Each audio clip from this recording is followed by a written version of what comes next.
This week's lectures are quite long, so please don't try to do it all at once. Don't try to listen to them all at once and understand them all at once, because there are some rather difficult concepts this week that you're probably not as familiar with. So last week we talked a little bit about constructs, but I wanted to refresh your memory about what they were before we talked about how to measure them. Constructs are mental abstractions. Things like morality, taboos, marriage, trust, fatigue, hunger, anger, sexism, all of those kind of things. And constructs are a way of bringing those abstract theories down to earth and helping to explain the different components of theories, as well as measure and observe their behavior. Because we talked about last week, it's very difficult to measure hunger when we're talking about a personal feeling, other than by using something more objective like blood sugar or how many hours they've gone without food.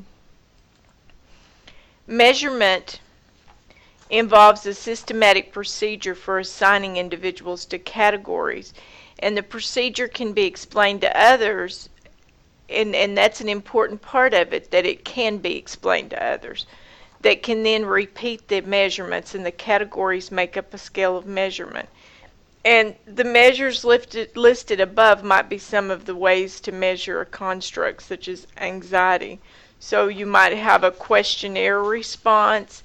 You might check their heart rate or their blood pressure or their overt behavior. You know, there was a study done back in I think it was the late 1800s, early 1900s, where we could recognize anxiety by facial expressions. I don't know how reliable they would consider that at this point, though. So to have a reliable measure, you're able to make worthwhile comparisons. So if you had a bathroom scale that said you weighed 150 today, but tomorrow when you step on that scale it says 210, well, I'm going to throw that sucker outside. And I think that most of us would. This would be an unreliable measure of weight. So you couldn't make any kind of worthwhile comparisons. And the correlation from people who are, the IQ correlation of someone when he's 9 and when he's 40 is pretty much going to be the same. The difference will be from about 0.7 to about 0.8. So that's pretty reliable. And there's different ways to get reliable tests, to obtain those reliable tests. And test retest, or pre-test post-test, is one of the most common ways. So you give a test once, and then after some period of time you give the exact same test to the same people and compare the results. And if the scores are highly similar or the same, then you can see that you have a reliable measure.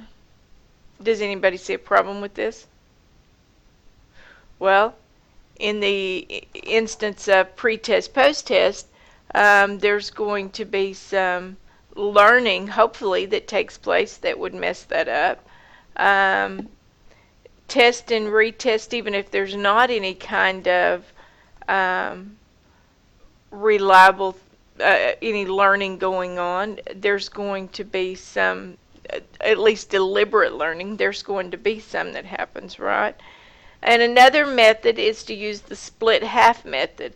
And in this case, you would divide the test in half, administer the test on one occasion, and then retest with the second half.